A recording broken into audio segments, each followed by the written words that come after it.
And so began my connection with a woman named Jenna, whose true identity remained a mystery to me at the time. A week later, I found out who she was, and we remained close friends for years to come. Although we grew distant personally, we remained quite close professionally until last year, so our relationship lasted for about 23 years. Jenna later told me that her behavior that night was her own unique way of analyzing people. And she said, I needed a trustworthy financial advisor, so I asked a friend I'd known for a while for a recommendation. And that night, he introduced me to you. I later learned through this colleague that the events of that night, which I remember as rude and absurd, were something even he hadn't anticipated at all. He said that since Jenna was such an unpredictable person and came from such an influential family, he didn't know what to do either. Through this truly unusual experience, the mysterious woman Jenna became my client. About a week after she called me, she came to my office and opened an account. And the following week, a substantial amount was transferred into it. We agreed to use a per-trade commission structure rather than a wrap account, meaning a commission would be charged for each individual trade. While filling out the account application, I learned about Jenna's family and her personal background. Had I been more familiar with Korean news and social issues at the time, I would have been able to fully grasp the magnitude of the situation regarding her family and the person involved. About a year later, through Jenna's introduction, I met her father, who also opened an account through me and agreed to trade under the same terms. It was perhaps only natural that the amount transferred was even larger than in Jenna's case.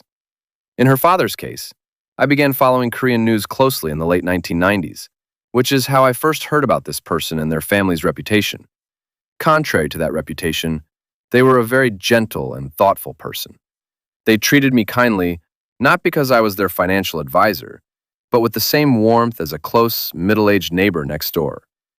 From the late 1990s through the mid-2010s, we mostly saw annual profits, but there were significant losses in 2001, 2008, and 2012. Despite this, he never seemed to mind at all.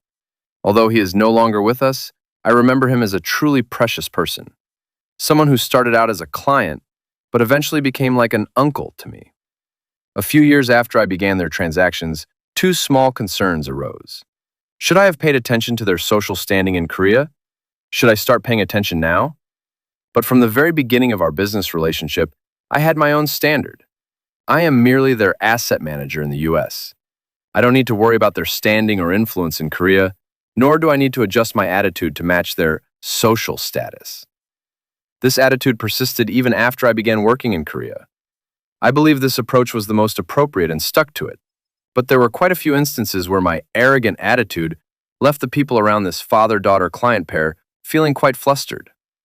However, I simply dismissed it as a mistake stemming from their skewed way of thinking and focused solely on providing the financial services that my high-net-worth clients were rightfully entitled to. As I've gotten older, I've come to realize that this attitude, perhaps the kind of arrogance one can only have when young, was likely the root of the problem. Whenever Jenna came to New York, she always made sure to contact me. She wanted to check the status of the account herself. In the fall of 1998, I received a call from Jenna. It was a 212 area code, a number I recognized. I have something to discuss regarding the account. Would you have time? Yes, I'm free after 4 p.m. Where should we meet? I'd appreciate it if you could come to the area around 53rd Street and 5th Avenue. Sure, if traffic isn't too bad, I'll be there by 4:30. Wondering what it could be about, I headed to the meeting spot after the market closed. The location was the intersection right next to St. Thomas Church in MoMA, and it was near the New York headquarters of the company she worked for. Jenna, who always dressed in unique and elegant outfits whenever we met, was still wearing a bright and sophisticated business suit that day. It was nearly 5 p.m., but she was wearing a jacket and white business pants with crisp creases still intact. She was still wearing heels and a 2-button-down black blouse.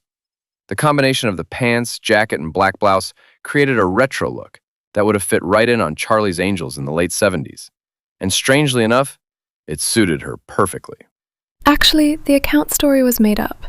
I asked you to come today because I really needed your help. Oh, that's a relief. I was worried about what the account issue might be. So, what's the matter?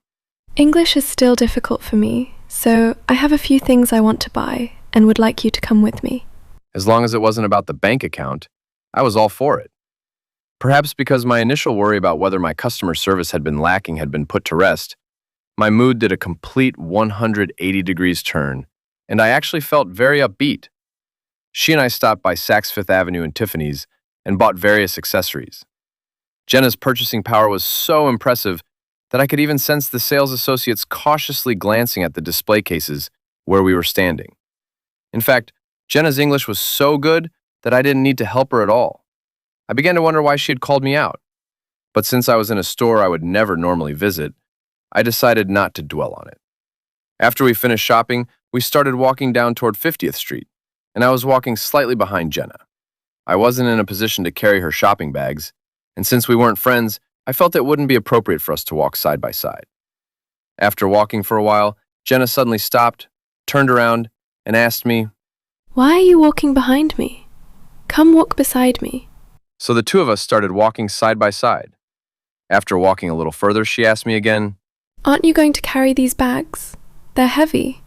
We started walking side by side, with me carrying 2 bags. You're still behind me. Let's walk a little closer, okay? It might be awkward to get closer with the bags, don't you think? Wouldn't it be okay if you held them in your right hand? So following her advice, I moved closer, and we started walking side by side again. This is nice. Walking together like this for the first time. If anyone saw us, they'd think we're dating. Haha. Her bold yet absurd attitude, she was a year younger than me, was a little off-putting, but I didn't feel too bad about it. That's how we walked down from where her office, that is the New York headquarters, was located to a spot about 2 blocks away.